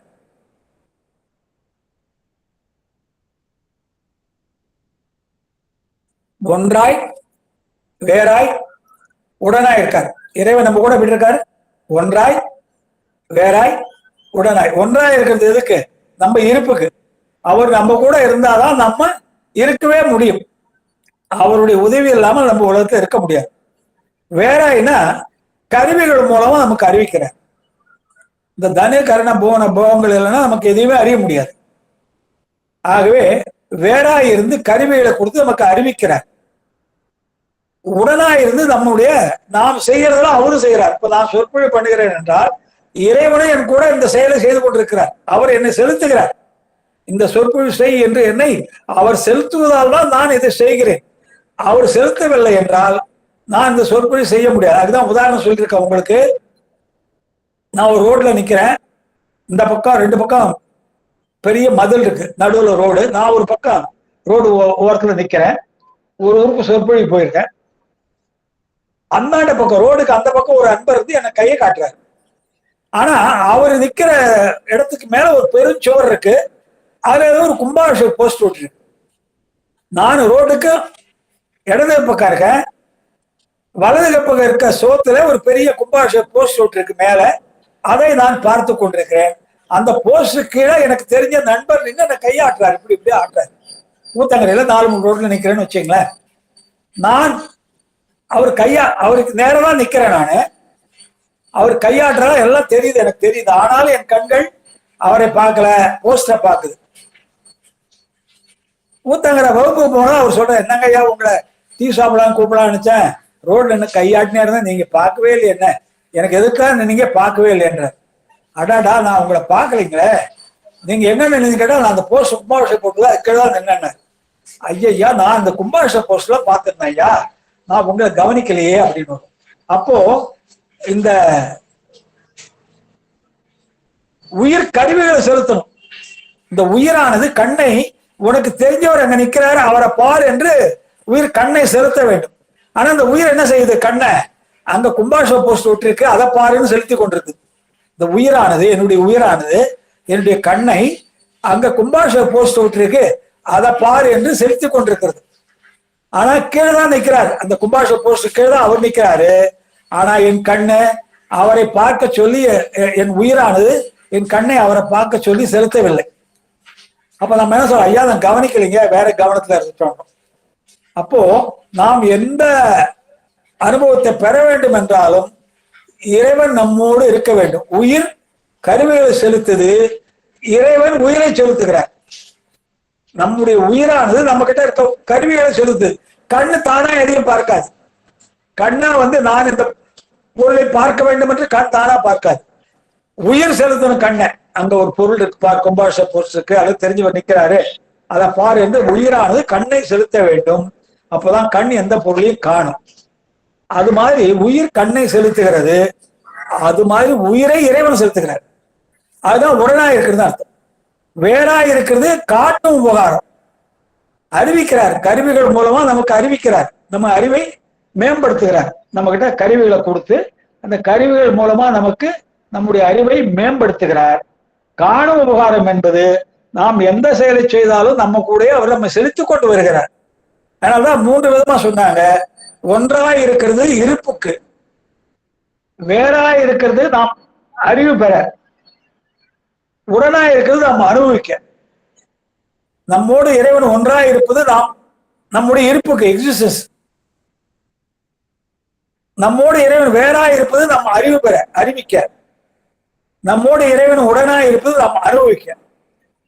இன்னொன்னு சொல்லுவாங்க, அதனாலதான் ஒரே வார்த்தை நான் சொல்லுவேன், இறைவனுடைய கலப்பு இல்லாமல் உலகத்திலே எந்த பொருளுக்கும் இருப்போ இயக்கமோ இல்லை. இறைவனுடைய கலப்பு இல்லாமல் உலகத்திலே எந்த பொருளுக்கும் இருப்போ இயக்கமோ இல்லை. ஆகவே இறைவன் நம்ம கூட எப்பொழுது இருந்தால்தான் நாம செயல்பட முடியும். அதனால இன்னொரு உதாரணம், நம்ம ஒரு ரூம்ல ஏதாவது ஒரு பொருளை தேடுறோம், அந்த ரூம்ல சின்ன லைட் தான் எரியுது, 5 horsepower தான் லைட் எரியுதுன்னு வச்சுங்களேன். நம்ம தேடி வந்த பொருள் ஒரு மூலையில கிடக்குது, ஆனா அந்த வெளிச்சமானது அந்த பொருள் மேல படலை. தேடி பார்த்துட்டு இல்லைன்னு வந்துடுறோம். இன்னொருத்தர் வராரு, ஒரு பெரிய லைட், அந்த ரூம்ல ஒரு பெரிய லைட் இருக்கு, 100 வாட்ஸ் பல்பு, அதை போடுறாரு. அதை போட்டா நம்ம தேடி வந்த பொருள் மேல அந்த வெளிச்சம் படுது. அப்போ அந்த பொருளை பார்த்து எடுக்கும். அப்போ நாம் பொருளை பார்ப்பதற்கு சூரிய ஒளியோ விளக்கு ஒளியோ வேண்டும். கண் பார்க்குது, ஆனா கண் தானா பார்க்காது. நமக்கு பார்வை நல்லா இருக்கு, கண்ணாடி போடாத நான் பார்க்கிறேன்னா, இரவுல நீங்க பாத்ரூம் போகல, லைட்டை போடாம போகணும். என்னதான் கண்ணு நல்லா தெரியுமே, எனக்கு கண்ணாடி இல்லையே, நல்லா பார்வை இருக்குன்னு நினைச்சீங்கன்னா நீங்க இரவுல பாத்ரூம் போகல, லைட்டு போடாம போகணும். ஆனா உங்களுக்கு என்னெல்லாம் கண் நல்ல பார்வை இருந்தாலும் நீங்க இரவுல படுக்க விட்டு எழுந்துச்சீங்கன்னா உடனே லைட்டை போட்டாதான் உங்களுக்கு பார்வையே வரும். இப்ப கண் பார்ப்பதற்கு தகுதி உள்ளதாக இருந்தாலும் அது பார்ப்பதற்கு மற்றொரு ஒளியின் உதவி தேவை. அந்த ஒளி விளக்கு ஒளியா இருக்கலாம், சூரிய ஒளியா இருக்கலாம். அதே மாதிரிதான் நம்ம எந்த பொருளை தேடுகிறோமோ அந்த பொருள் மீது அந்த சூரிய வெளிச்சம் பட்டால்தான் நம்மால் அந்த பொருளை பார்க்க முடியும். நாம் பார்ப்பதற்கு வெளிச்சம் வேண்டும். ஆனால் நாம் எந்த பொருளை பார்த்து எடுக்க விரும்புகிறோமோ அந்த பொருளின் மேலும் அந்த வெளிச்சம் பட்டால்தான் நம்மால் அந்த பொருளை பார்த்து எடுக்க முடியும். ஆகவேதான் இந்த வேறா இருக்கிறது காட்டும் உபகாரம், உடனா இருக்கிறது காணும் உபகாரம். இது ரெண்டுல எது சிறந்ததுன்னா காணும் உபகாரம் தான் சிறந்தது. அவர் செலுத்தவில்லை என்றால் நான் செயல்பட முடியாது. இப்ப என்ன இறைவன் உள்ளே இருந்து இந்த பாடத்தை நடத்து என்று செலுத்திக் கொண்டிருக்கிறார். அவர் செலுத்துவதாக என்னுடைய உயிர் என் அறிவு வேலை செய்து கண் பார்க்குது, இப்படி வாய் பேசுது. இறைவன் என்னை செலுத்திக் கொண்டிருக்கிறார். இந்த உயிரானது இந்த கருவிகளை செலுத்திக் கொண்டிருக்கிறது. ஆகவே நாம் எதையும் அனுபவிக்க வேண்டும் என்றால் இறைவனுடைய 2 உபகாரங்கள்ல காட்டும் உபகாரம் அறிவு பெறுவதற்கு, காணும் உபகாரம் அனுபவித்தலுக்கு. காணும் உபகாரம் தான் ரொம்ப உயர்ந்து சொல்றாங்க. ஆகவே காட்டும் உபகாரம் காணும் உபகாரத்துல காணும் உபகாரம் தான் ரொம்ப உயர்ந்துன்றாங்க. அப்புறம் ஏங்க எல்லா உயிருக்கும் அறிவு நிலை ஒரே மாதிரி இல்லை அப்படின்னு கேட்கிறாங்க. அது முதல்ல சொன்னதுதான். 40 மாணவர்கள் ஒரு வகுப்புல இருக்காங்க. ஒரே ஆசிரியர் பாடம் எடுக்கிறாரு, ஒரே பாடத்தை நடத்துறாரு. ஆனால் 40 மாணவர்களும் புரிந்து கொள்வதிலே வெவ்வேறு விதமாக புரிந்து கொள்கிறார்கள். ஏ ஒரு மாதிரி புரிந்து கொள்கிறான், பி ஒரு மாதிரி புரிந்து கொள்கிறான், சி ஒரு மாதிரி புரிந்து கொள்கிறான். ஆனா நடத்துறது ஒரே ஆசிரியர் தான் நடத்துறாரு, ஒரே பாடத்துல நடத்துறாரு, ஒரே நேரத்துல நடத்துறாரு. ஆனால் இருப்பது 40 மாணவர்கள். 40 பேரும் அவங்க அறிவு நிலைக்கு ஏற்ப அந்த பாடத்தை புரிந்து கொள்கிறார்கள். அது போன்று நம் வினைக்கு ஏற்ப நமக்கு அறிவு செயல்படுது. நம்முடைய வினைக்கு ஏற்பதான் நம்முடைய அறிவு செயல்படும். அதுல அந்த வினை தான் எல்லாத்துலயும் வருதுங்க. நமக்கு எல்லா நடக்கிறதுக்கு காரணம் ஆணவம். ஆணவத்தால வினை செய்யறோம். ஆகவே நம்முடைய வினைக்கு ஏற்பதான் எல்லாமே நமக்கு கிடைக்கும். ஆகவே அறிவு நிலை வேறுபாடு மாதிரி நம்ம வினைக்கு ஏற்ப ஒவ்வொரு உயிரும் ஒவ்வொரு வினை செய்கிறோம். ஒரே வினை எல்லா உயிரும் செய்யாது. ஒரு உயிர் நல்லது செஞ்சா மற்ற 40 உயிரும் நல்லது செய்யாது. இன்னொன்று கெட்டது செய்யும். அப்படி இப்படி இருக்கும். ஆகவேதான் உயிரின் அறிவு நிலை ஏன் வேறுபடுதுன்னா அந்த வினை வேறுபடுது அவர்களுக்கு. ஆகவே அறிவு நிலை வேறுபடுது. ஆகவே உயிருக்கு 2 சார்பு தாங்க இருக்கு. உயிருக்கு 2 சார்பு தான். ஒண்ணு இறைவனோட இருக்கிறது, அல்லாட்ட கருவிகளோட இருக்கிறது. தனியா இருக்கவே இருக்காது உயிர். உயிரானது எப்போதும் தனியாக இருக்கவே இருக்காது. அதுதான் சார்ந்தத வண்ணமாகும். உயிர் எந்த பொருளை சார்கிறதோ அந்த பொருளின் தன்மையை அடைஞ்சுவிடும். ஒன்று கருவிகளோட கூடி உலக போகங்களே மூழ்கி இருக்கும். பக்குவம் அடைஞ்ச பிறகு கருவிகளை மனதால நீங்கி இறைவனை அடையும். கருவிகளை நீங்குவது என்றால் அதை முக்கியமா கவனிக்கணும். கருவிகள் உடம்பே இருக்கு. கருவிகளை நீங்க வேண்டும்னா கருவிகளை கைட்டியா வைக்க முடியும், காது கண்ணுல கைட்டியா வைக்க முடியும். அப்ப என்ன அர்த்தம்னா கருவிகளை நீங்க வேண்டும் என்றால் அவற்றின் வசப்படாமல் இருக்கணும்னு அர்த்தம். கருவிகளை மனதால நீங்க வேண்டும். இப்போ ஒரு செயல் பார்க்கணும்னா ஏதோ ஒரு பொருள் பார்க்கணும், கெட்டதுன்னா நம்ம என்ன பண்ண தேவையில்லை, அது பார்க்க கூடாது, கெட்டது, நம்முடைய முன்னேற்றத்துக்கு அது உயர்ந்ததல்ல என்று சொல்லி அந்த கருவிகளை வசப்படாம நம்ம என்ன பண்ணணும், இறைவன் நாட வேண்டும். இப்ப கருவிகளை நீங்குதுன்னா கருவிகளை கழட்டி வைக்கிறது இல்ல, கருவிகளை மனதால நீக்க வேண்டும். பற்றற்று இருக்கணும்ன்றார். அதனாலதான் பற்றற்றான் பற்றினை பற்றுகின்றார் திருவள்ளுவர். இறைவனுக்கு எந்த பற்றும் இல்லை, அவனுடைய திருவடியை பற்றினா உங்களுக்கு பற்றாருன்றார். ஆகவே உயிருக்கு 2 சார்பு தான் இருக்கும். ஒண்ணு கருவிகளோட இருக்கும், கருவியை விட்டீங்கன்னா இறைவனோட இருக்கும். 2 ஏதாவது கட்டாயம் ஒண்ணு இருக்கும். தனியா உயிர் எப்போதுமே இருக்காது. கிட்டத்தட்ட நம்ம பசுவுடைய முடிவு நிலைக்கு வந்துட்டாங்க.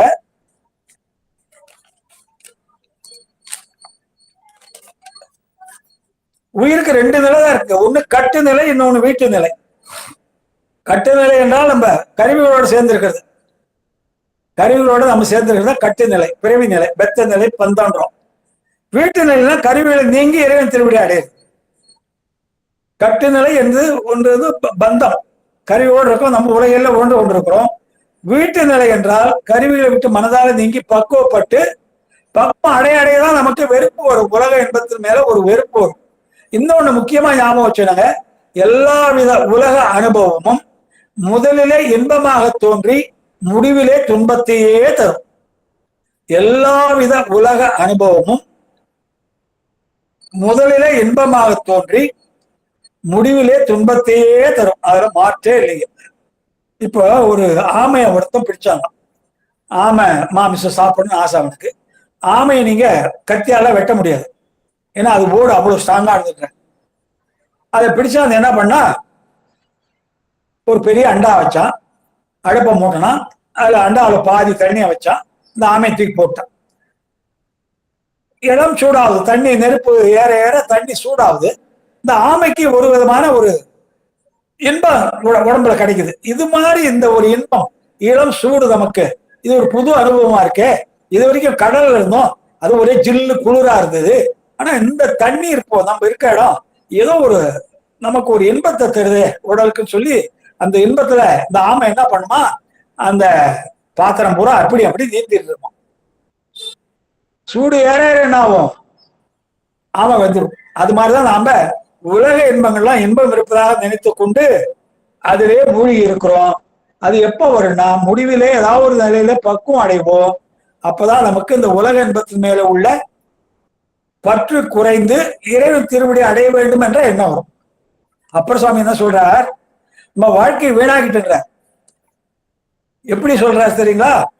பாலனாய் கழிந்த நாளும் பனிமலர் கோதை மாதம் மேலனாய் கழிந்த நாளும் மெலிவோடு மூப்பு வந்து கோலனாய் கழிந்த நாளும் குறிக்கோள் இல்லாது கெட்டேன் சேலுமா பழனவேலி திருக்கொண்டீஸ்வரத்துளானே.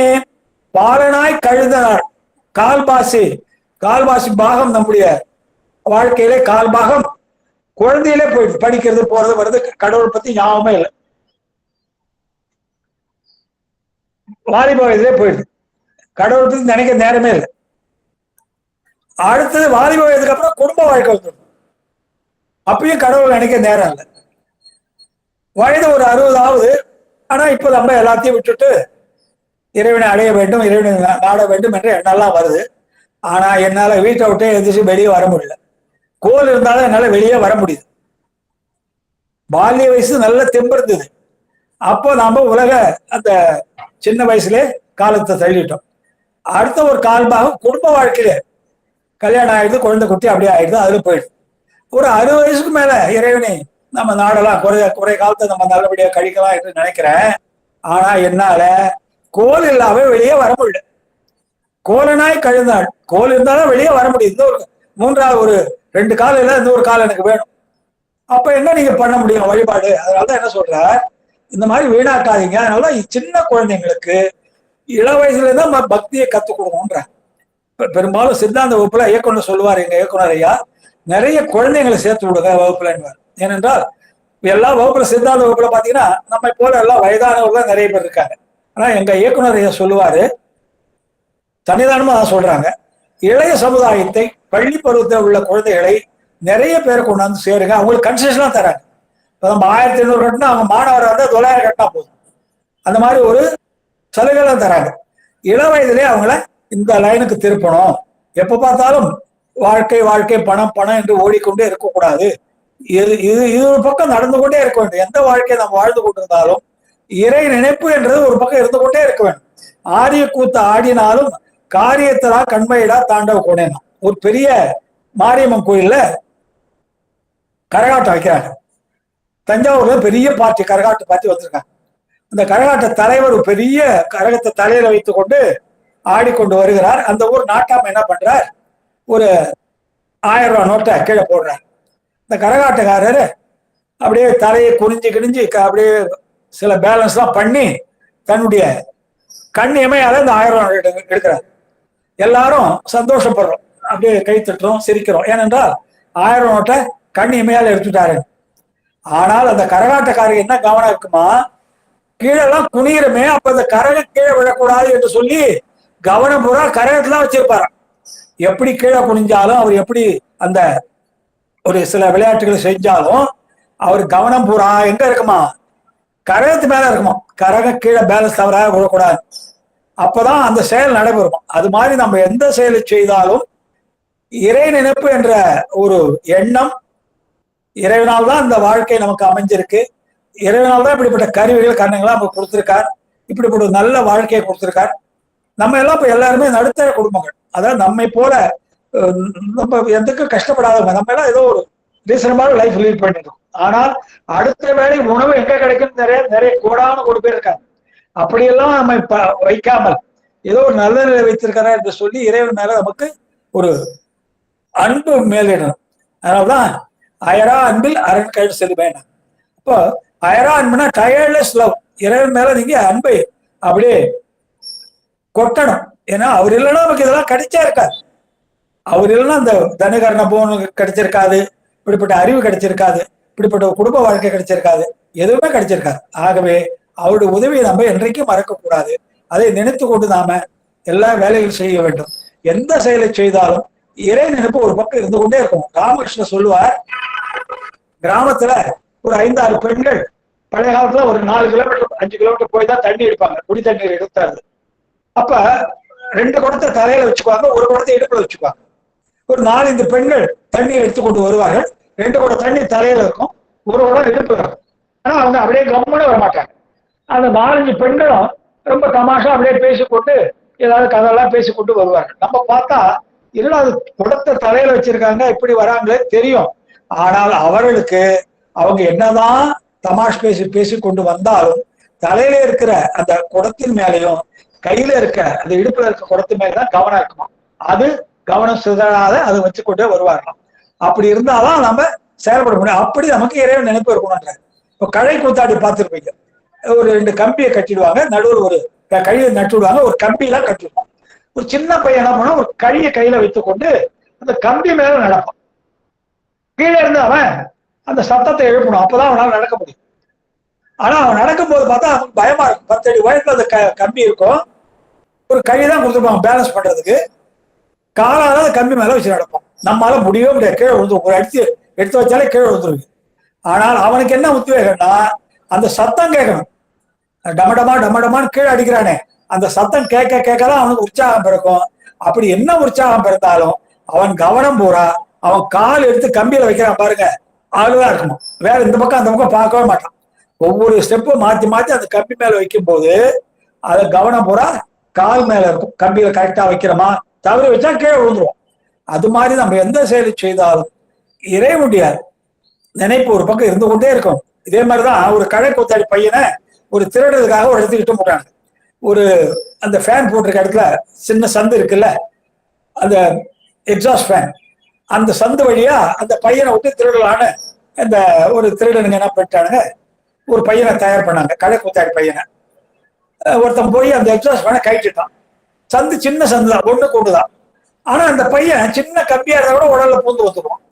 அதனால அந்த பையன்கிட்ட சொன்னாங்க, அந்த மாதிரி சின்ன சந்துப்பா, நீ பூந்துருக்கலாம், கட்டாயம் பூந்துடுறாங்க, உள்ள போய் எடுத்தாந்துடுறான். சரின்னு அவனை ஏற்றி விட்டாங்க, ஏணியை வச்சு ஏற்றி விட்டாங்க. எக்ஸாஸ்ட் பண்ண கழிச்சுட்டாங்க. வீட்டுல எல்லாம் தூங்கிட்டு இருக்காங்க. இந்த பையன் மேல ஒருத்தன் போனா எக்ஸாஸ்ட் பண்ண கழிச்சுட்டான். ஒரு அடி அந்த சந்து ஒரு அடி தான் இருக்கு, இது உள்ள நுழைப்பா அப்படின்ட்டான். இன்னும் உள்ள போய் அங்க அந்த பீரோ அங்க இருக்கு, அதை திறந்து எடுத்தாங்க. இந்த பையன் சொன்னா டமடமா சத்தம் கூட அப்பதான் உள்ள போவேன்னா.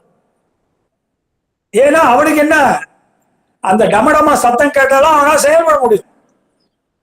திருட போறா அவன் மறந்துட்டான், எனக்கு கீழே டமடமா சத்தம் கொடு, அப்பதான் உள்ள போக முடியும், அந்த சந்துல போகணும்.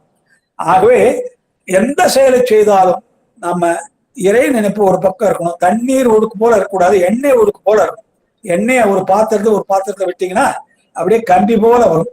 அது மாதிரி இறை நினைப்பு நம்ம எந்த செயலை செய்து கொண்டிருந்தாலும் இப்ப அதனால்தான் நம்ம இந்த வணக்கம் சொல்றது சிவாய நம அல்லது திருச்சி சம்பளம் சிவசிவ ஏதாவது அந்த இறை சம்பந்தமான சொற்களையே சொல்லி கொண்டு வந்தால் நம்மை அறியாமலே அது தானா சொல்ல ஆரம்பிச்சு. அதனாலதான் என்ன சொன்னார் சுந்தரமூர்த்தி சுவாமிகள், மற்ற பற்றனை கிணறி நின் திருப்பாதமே மனம் பாவித்தேன், பெற்றலும் பிறந்தேன் இனி பிறவாத தன்மை வைந்தேனேன், கற்றவர் தொழுதேற்றும் சீர்கரையூரில் பாண்டி கொடுமுடி, நற்றவா உனை நான் மறக்கினும் சொல்லும் நான் நமச்சிவாயவே. பெருமானே, நான் உன்னை மறந்தாகும் என் நாக்கு சொல்லும்பா அப்படின்றார். ஏனென்றால் நான் எப்பொழுதும் உன்னுடைய நாமத்தை சொல்லிக் கொண்டு வருகிறேன். ஆகவே நான் ஒருவேளை மறந்தால் கூட என்னுடைய நாவானது உன் நாமத்தை சொல்லும்பா அப்படின்றார். ஏனென்றால் பழக்கம். இப்ப கிராமத்துல மிளகாய், கத்திரிக்காய், வெண்டைக்காய்லாம் பயிரிடுவாங்க. பண்ருட்டி சந்தைக்கு கொண்டு போவாங்க. கட்ட வண்டியில 4 மணிக்கு கழிச்சு இதெல்லாம் பறிச்சுடுவாங்க. மிளகாய், கத்திரிக்காய், வெண்டைக்காய்லாம் பறிச்சு மூட்டை மூட்டையா கட்டி கொண்டு கட்ட வண்டியில வண்டிக்காரன் ஓட்டி போவான். வண்டி முதலாளி ஏறி உட்காந்து போவார். பண்ருட்டி சந்தையில கொண்டு போய் எல்லாத்தையும் வித்துருவாங்க. முதலாளி அங்கேயே இறக்குவார். அந்த பணத்தை வாங்கினா ஏதாவது கடத்துக்கு போயிடுவார். வண்டிக்காரன் என்ன பண்ணுவான், போகும்போது வண்டியை ஓட்டி போவான். மூட்டையெல்லாம் இருக்கும்போது வண்டியை ஓட்டி கொண்டு போவான். அங்க சரக்கெல்லாம் இறங்கின பிறகு வண்டியை திருப்பிட்டு மாடையெல்லாம் பூட்டி அந்த கைத்தியம் அந்த தண்டுல கட்டி விட்டு படுத்துவான் வண்டியில. இந்த மாடுகள் தானாகவே தாங்க ஊருக்கு வந்துடும். எதிர்க்க லாரி வந்தா விளைவிக்கும், வேற எது வந்தாலும் விளைவிக்கும். தாங்க ஊருக்கு போக வேண்டிய பாதை வந்தா தானாகவே திரும்பி போயிடும். அப்போ எதனாலன்னா அது பழக்கத்தின் காரணமாக தொடர்ந்து தினமுமே அந்த வழியாக அந்த மாடுகள் போயிட்டு திரும்பி வந்து கொண்டே இருக்கின்றன.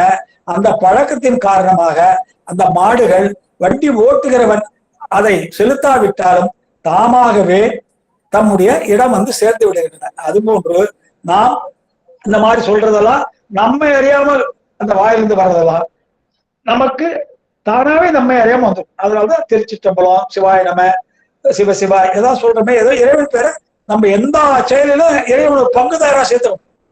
இறைவனை ஒரு பங்குதாரா நம்ம கூட சேர்த்துட்டீங்கன்னா நீங்க எதுக்கும் பயப்பட வேணாம். அவரிடம் பொறுப்பை படிச்சிடும். காலையில் நான் என்ன பண்ணிட்டு உட்காந்த பெருமான் திருவடி அந்த தூக்கிய எடுத்த பொறுப்பாகத்தை தூக்கி வணங்கிதான் அந்த உட்காந்த அப்பா பெருமானே நல்லபடியா நடத்தி கொடுப்பா, நீ தான் அடுத்த நான் ஒன்றும் சொல்லல, நான் வாயதான் அசைக்கிறேன், நீ தான் உள்ள இருந்து செய்தி அனுப்புற, குறிப்பு வச்சிருக்க, ஆனா குறிப்புல ஒண்ணு இருக்கு, ஆனா என் வாயிலிருந்து வேற ஒண்ணு வருது. அதான் என்னன்னா நீ தான் அனுப்புற, நான் ஒரு கருவிதான், நீ என்னை கொண்டு இந்த செயலை முடித்துக் கொள்கிறாய். ஆகவே நல்லபடியா தொடர்ந்து இதுகாரம் நடந்தது போல இந்த செயலை இன்னைக்கு நல்லபடியா நடக்கணுமான்னு சொல்லி அந்த தூக்கிய திருவடியை வணங்கும். எப்பயுமே நீங்க ஆலயத்துக்கு போனால் திருவடியை பார்த்து வணங்குங்க. முருகன் ஆலயத்துக்கு போறீங்களா, முருகன் பெருமான் திருவடியை பார்த்து வணங்குங்க, அப்புறம் மேல போங்க. அம்பாள் சந்தைக்கு போறீங்களா, அம்பாளுடைய திருவடியை பார்த்து வணங்குங்க, அப்புறம் மேல போங்க. விநாயகரை பார்க்கிறீர்களா, விநாயகர் பெருமான் திருவடியை பார்த்து வணங்குங்க, அப்புறம் மேல போங்க. நடராஜ பெருமானை பார்க்கிறீர்களா, அந்த தூக்கிய திருவடி குஞ்சித பாதம், அதான் அப்பர் பெருமான் எடுத்த பொற்பாதம், அதுதான் நமக்கு கதிமோட்சம். தூக்கிய திருவடி தான் அருள், அதை பார்த்து வணங்குங்க, அதை பற்றி கொள்ளுங்க, தொங்குங்க, அதை பிடிச்சு தொங்குங்க. கடவுள்கிட்ட நீங்க நாம எப்படி ஒருத்தர் பேசிக்கிறோமோ அது மாதிரி அவர்கிட்ட பேசலாங்க. தனியா நீங்க பூஜை ரூம்ல போயிட்டு உங்களுக்குள்ள கஷ்ட நஷ்டத்தெல்லாம் தாராளமாக எப்படி நம்ம உற்றார் உறவிட்ட பேசுறோமோ அது மாதிரி அவரை ஒரு நபராக நினைத்து கொண்டு படமா நினைக்காதீங்க, சிலையா நினைக்காதீங்க. கடவுள் எதிர்க்க இருக்கதான் நினைங்க. உங்க குறையெல்லாம் அவர்கிட்ட சொல்லுங்க, கட்டாயம் அவர் நிவர்த்தி பண்ணுவார். ஆனா என்ன ஒரே ஒரு நிபந்தனை அவர் போடுறாருன்னா, நீங்க உங்க கோரிக்கையெல்லாம் தர்ம நியாயத்துக்கு உட்பட்டு இருக்கணும். தர்ம நியாயத்துக்கு உட்பட்டுன்னா உங்களுக்கு எது தேவையோ அதுதான் வாங்கணும், கேட்கணும். தேவை வேற, ஆசை வேற. தேவைன்னா எந்த பொருள் இல்லாமல் நம்மால் வாழ முடியாதோ அது பேர் தேவை. எந்த பொருள் இல்லாமல் நம்மால் வாழ முடியுமோ அது பேர் ஆசை. வீட்டை விட்டு வெளியே வரணும்னா ஆடை வேண்டும், குடியிருக்க ஒரு வீடு வேண்டும், போக்குவரத்துக்கு ஒரு வண்டி வேண்டும். இது பேசிக் நீட்ஸ்ன்றாங்க. இதெல்லாம் சில அடிப்படை வசதிகள். இதை பற்றி பெருமான்கிட்ட கேட்கறது தப்பே இல்லை, அவர் நிவர்த்தி செய்வார். ஆனால் நான் தான் சொற்பொழிவு பண்றேன், எனக்கு ஒரு கார் ஏற்பாடு பண்ணா பண்ண மாட்டேன். ஏனென்றால் கார் இல்லாம என்னால வாழ முடியும், ஆனா வேட்டு சட்டை எல்லாம் என்னால வாழ முடியாது. ஆகவே எந்த ஆலயத்துக்கு போனாலும் இறைவன் திருவடியை பார்த்து வணங்குங்க. நமக்கு எவ்வளவு சொத்து, இந்த திருமுறைகள்லாம் நம்முடைய அருளாளர்கள் நமக்கு வச்சிருக்க சொத்து. அதான் நம்ம வீட்டுல அப்பா அம்மா வச்சிருக்க சொத்தெல்லாம் ஒண்ணுமே இல்லைங்க. இந்த திருமுறைகளும் சாத்திரங்களும் 2 கண்கள். திருமுறைகளும் சாத்திரங்களும் தொடர்ந்து படிங்க. வாய்ப்பு வரும்போது, அதுவும் நம்ம குடும்பத்துல நிறைய திருமுறைகள் பண்றீங்க, முருக பேசுறீங்க, நிறைய ஒரு வாரமும் ரொம்ப ரொம்ப ஆக்டிவா கொண்டு போறீங்க. இதுதான் உண்மையான பக்தி. ஏனென்றால் ஒவ்வொரு நாளைக்கு நம்ம இருந்த இடத்துல இருந்து எந்தவித சிரமமும் இல்லாமல், எந்தவித இடைஞ்சலும் இல்லாமல் அவங்க வேலையை அவங்க பார்த்துக்கிறோம். ஆனால் எல்லாருமே ஒரு இறை என்பதை அனுபவிச்சு கொண்டிருக்கோம். நல்ல செய்தி. சத்சங்கம்னு பேர் இருக்கு. சத் என்றால் நல்லது, சங்கம் என்றால் புத்தொடு, அடியார் இணக்கம். குருலிங்க சங்கம வழிபாடு சொல்றாங்க. குருவை சிவனாகவே வழிபட வேண்டும். சிவலிங்கத்தை அது ஒரு கல்லு நினைச்சு வழிபட, சிவபெருமான் அதிலே அருள் பாலிக்கிறார் நினைச்சு வழிபடணும். சங்கமம் என்றால் அடியார்கள். சங்கமம்னா ஒரு இடம் விட்டு இடம் போறது அர்த்தம். இப்போ 10,000 பாத்தீங்கன்னா, அடியர் கண்ட தாவர சங்கம சொத்துக்கள் என் பிள்ளைக்கு சேர வேண்டிய எதிர்ப்பாங்க. அடியர் கண்ட தாவர சங்கம சொத்துக்கள் என் பிள்ளைக்கு சேர வேண்டியது இருப்பான். உயில் தாவரம்னா நிலையானது அர்த்தம். வீடு, நிலம் அப்படிப்பட்டது. சங்கமம்னா காரு, மோட்டார் பைக்கு இப்படிப்பட்டது. ஆகவே சங்கமம் தான் அடியார்கள் அர்த்தம். அதனாலதான் நமக்கு என்ன சொன்னாங்க, குரு லிங்க சங்கம வழிபாடு சொல்லிருக்காங்க. குருவை சிவனாக வழிபட வேண்டும், சிவலிங்கத்தை சிவனாக வழிபட வேண்டும், அடியார்களை சிவனாக வழிபட வேண்டும். அப்படி வழிபட்டால்தான் நமக்கு பக்குவம் வரும். கொஞ்சம் கொஞ்சமா இதெல்லாம் எதுக்கு நடத்துறோம்? அப்பதான் இதெல்லாம் தொடர்ந்து ஒவ்வொரு வாரமும் நம்ம ஒவ்வொரு செய்தி, ஒவ்வொரு விதவிதமான ஒவ்வொரு தக்க அறிஞர்களை கொண்டு நடத்துறீங்க. இந்த வகுப்பெல்லாம் திருவூர் பயனர் அந்த மாதிரி நிறைய திருமுறை அப்படி இப்படி நிறைய வகுப்பு நடத்துறீங்க. தக்க அருளாளை வச்சு நடத்துறீங்க. இதெல்லாம் செய்திகள் நமக்கு எல்லாமே இறை உணர்வு உண்டாக்கதான் இதெல்லாம் மொத்தத்துல இது எல்லாமே ஏன் நடத்துறோம்ன்றா நம்முடைய மனதை பக்குவப்படுத்ததான். இதெல்லாம் கேட்க கேட்டுதான் நமக்கு கொஞ்சம் கொஞ்சமா மனம் பக்குவம் அடையும். ஆகவேதான் எந்த நேரத்துல நம்ம இறைவனை மறக்க கூடாது. அவர் கூட ஒரு நம்முடைய பங்காளி ஆக்கிங்க, பங்குதாரர் ஆக்கிங்க. எந்த செயலை செய்தாலும் அவர் நம்ம கூட இருக்காருன்னா எந்த பயமும் தேவையில்லை. உங்களுக்கு யாரும் எதுவும் செய்ய முடியாது. அடுத்து ஆணவம் எடுக்கலாமாமா, நிறுத்திக்கலாமா? இன்னும் ஆணவம் எடுக்கலாமா, நிறுத்திக்கலாமா? போதுங்கயா அடுத்த வாரம் எடுத்துக்கலாம். சரி, வேணா 12 போகுது. ஆமா ஆமா, அடுத்த வாரம் எடுத்துக்கலாங்கய்யா. இந்த அளவிலே இந்த ஒரு அரிய வாய்ப்பு, ஏன்னா 2 வருஷமா எனக்கு 2 வருஷமா வாய்ப்பு வீணாகிட்டேன்னு நினைக்கிறேன். அதாவது 2 ஆண்டுகளா அம்மையாரும் பிரேமா அம்மையாரும் செல்வி என்ன வற்புறுத்தி கொண்டே அந்த நான் தான் பயந்தேன். இதெல்லாம் எப்படி முடியுமோ முடியாதோ அப்படி இப்படிலாம் பயந்தேன். இந்த பயத்தெல்லாம் போக்கி ஒரு 2-3 வாரம் செல்வி வீட்டிலே போய் எடுத்தேன். இப்போ வீட்டில இருந்து எடுத்துட்டு இருக்கேன். இதெல்லாம் ஒரு அரிய வாய்ப்பு எனக்கு. ஏன்னா என்னுடைய நிலையில இன்னும் ஒரு நிலை இப்ப எனக்கு வந்திருக்கு. அதாவது சொற்பொழிவாளர் ஒரு நிலை, அது தனியார் போயிருதுங்க. ஒரே ஆலயத்துல 1000 சொற்பொழி அது தொடர்ந்து நடந்துருக்கு. இன்னும் மாதம் 7 சொற்பொழி பண்ணிட்டு இருக்கேன் அந்த ஆலயத்துல. அது ஒரு நிலை அது போயிருக்கு. அடுத்து பேராசிரியர் சித்தாந்த பேராசிரியர் திருமுறை பெற அது ஒரு நிலை வந்தது. இப்ப இந்த யூடியூப்ல எடுக்கிறது போறது இந்த செய்யறதெல்லாம் இது ஒரு நிலை. இப்போ ஒவ்வொரு படிப்படியா நம்ம கொஞ்சம் கொஞ்சமா முன்னேற்றம் அடைந்து கொண்டு வருகிறோம். இந்த அளவிலே எனக்கு இந்த அரிய வாய்ப்பு நல்கிய பிரேமா அம்மையாருக்கும் அவரை சார்ந்த அனைத்து அடியார் பெருமக்களுக்கும், ஏதாவது ரெக்கார்ட் செய்யறது ஒருத்தர் செய்யறாங்க, ஒவ்வொருத்தரும் ஒரு இடத்துல இருக்காங்க. சார்பதி அம்மா ரெக்கார்ட் பண்றாங்க, கோயம்புத்தூர் இருக்காங்க. மற்ற அடியார்கள் எல்லாம் ஒவ்வொரு இடத்துல இருக்காங்க. ஆனாங்க உங்ககிட்ட உண்மையா சொல்றேங்க, வகுப்புல கூட யாரும் இந்த மாதிரி கேள்வி கேட்டாதீங்க. வகுப்புல கூட அவங்க ஏன்னா அவங்க 4 தோப்பு 5 தோப்பு படிச்சவங்க எல்லாம் தெரிஞ்சு செய்தானே பேசாம இருந்துருக்காங்க. ஆனால் நீங்க கேட்கறீங்க பாருங்க, இந்த அறிவு என்ன தூண்டுது, இன்னும் கொஞ்சம் பயம் உண்டாக்குது எனக்கு. அடாடா இவ்வளவு அறிவுள்ளவர் இருக்காங்களே, ரொம்ப கேட்ச் பண்றாங்களே, பாயிண்ட்லாம் நம்ம சொல்றதை அப்படியே ஃபாலோ பண்ணி வராங்களே, திருப்பி எல்லாம் சந்தேகம் கேட்கறாங்களே, நாம இன்னும் கொஞ்சம் நம்மை தகுதியை உயர்த்தி கொள்ள வேண்டும் என்ற ஒரு பயம் என்ன நிறைய வருது. ஆகவே இப்படிப்பட்ட ஒரு அமைப்பிலே அடியனுக்கு இந்த வாய்ப்பு நல்கிய பிரேமா அம்மையாருக்கும் செல்விக்கும் அவரை சார்ந்த சாருமதி போன்ற அம்மையாருக்கும் என்று உறவினர் நிறைய இருக்காங்க. போனாமலாம் இருக்காங்க, எல்லாம் உறவினர் தான், எல்லாமே அடியார்கள் தான். உறவினர்னு சொல்ல வேண்டாம், எல்லாம் அடியார்கள் தான் நம்ம எல்லாம். அது எல்லாருக்கும் அடியனுடைய பணிவான வணக்கத்தை நன்றியை கூறிக்கொண்டு இந்த அளவிலே நிறைவு செய்கிறேன். அடுத்த வகுப்பிலே நாம் ஆணவத்தை பற்றி சிந்திக்கிறோம். இப்ப பதி பசு பாசம் என்ற தலைப்பிலே பதியை பற்றி ஓரளவு சிந்தித்து விட்டோம், பசுவை பற்றி முழுமையாக சிந்தித்து விட்டோம். அடுத்த வகுப்பிலே ஆணவத்தை பற்றி சிந்திக்க இருக்கிறோம். ஆணவம், கண்மம், மாயை, அப்புறம் சாதனம், பயன், இன்னும் 5 இருக்குங்க. அதாவது ஆணவ, கண்மம், மாயை, பாசம், இதெல்லாம் அடைவதற்கு சாதனம் இருக்கு. இந்த சாதனத்தால என்ன உண்டாகும், நமக்கு பயன் இருக்கு. ஆகவே தொடர்ந்து இறைவன் திருவுருளாலே நாம் இந்த வகுப்பை செம்மையான முறையிலே நடத்தி கொண்டு போக அவருடைய அருள் தான் வேணும். அதற்கு மேலாக உங்களுடைய நல் ஆதரவும் ஆசையும் வேண்டி இந்த அளவில் நிறைவு செய்கிறேன். நன்றி, வணக்கம். சிவாய நம. திருச்சிற்றம்பலம். அருமை அருமை அப்பா. வணக்கம் வணக்கம். என்ன ஒரு சிறப்பு. நான் கூட நிறைய இடத்துல கேட்டிருக்கோம், ஆனா நிறைய விஷயம் எங்கெங்கயோ போகும். ஆனாலும் நீங்க தொடர்பு உள்ள செய்திகளா அழகா கொண்டு போனீங்க. ரொம்ப எல்லாத்துக்கும் உதாரணம் ரொம்ப சிறப்பு, ரொம்ப அருமையா எங்களுக்கு புரியுற மாதிரி, எங்க அடியனுக்கு புரியுற மாதிரி ரொம்ப அழகா எடுத்து சொன்னீங்க. லிங்கவாச ஐயா தான் உங்களுக்கு குருன்னு சொன்னீங்க. ஐயா அடியா சந்திக்கிறதுக்கு ஒரு வாய்ப்பு கிடைச்சது. அவருடைய தொடர்புலதான் இன்னமும் இருக்கிற. அவரும் ஒரு வாய்ப்பு கொடுக்கணும் அப்படின்னு நினைச்சிட்டு இருக்கோம். ஏன்னா பேரு ஆமாங்க ஐயா அடியன் உங்க சிஷியருக்கு சித்தப்பான்னு சொல்லுங்க. ரொம்ப நல்லா பேசுறாரு. அவர்கிட்ட பேச சொல்லுங்க. உங்க சிஷியரை சித்தப்பான்னு சொல்லுங்க. சரி சரிங்க சரிங்க.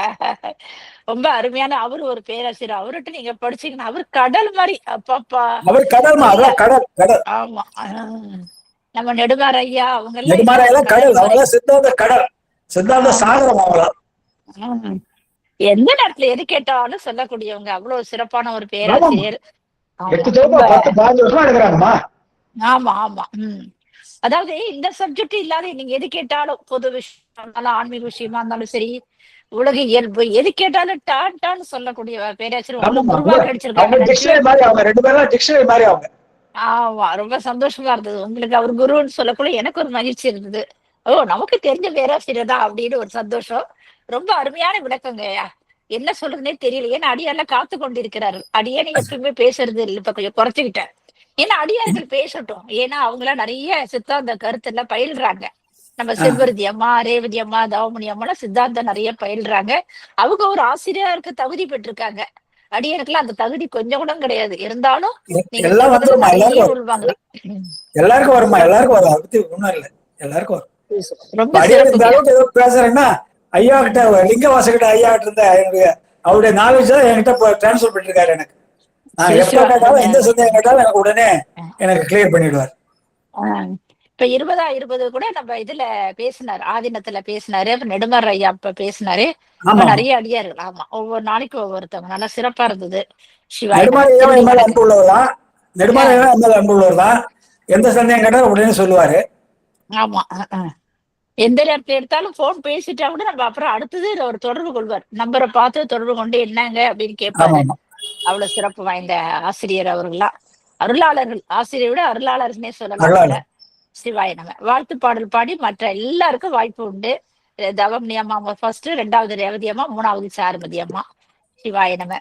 வான்முகில் வழாது பெய்க, மணி வளம் சுரக்க, மன்னன் கோன்முறை அரசு செய்க, குறைவிலாது உயிர்கள் வாழ்க, நான்மறை அறங்கள் ஓங்க, நல்தவம் வேள்வி மல்க, மேன்மைக்குள் சைவ நீதி விளங்குக உலகமெல்லாம், மேன்மைக்குள் சைவ நீதி விளங்குக உலகமெல்லாம், ஆறிரு தடந்தோள் வாழ்க, ஆறுமுகம் வாழ்க, வெற்பை கூடுசை தனிவேல் வாழ்க, கொக்குடம் வாழ்க செவ்வேல், ஏரிய மங்கை வாழ்க, யானி தன் அணங்கு வாழ்க, மாறிலா வள்ளி வாழ்க, வாழ்க சீரடியார் எல்லாம், மாறிலா வள்ளி வாழ்க, வாழ்க சீரடியார் எல்லாம். திருச்சிற்றம்பலம். சிவாய நம. அடுத்தடியார் திருவிடை தாப்புல செனிமேல் சுற்றி வணங்குகிறேன். அம்மா தவமணி அம்மா பேசலாம். சாருமதி அம்மா ஒவ்வொரு அடியாரா அழைங்க. நான் அடியர்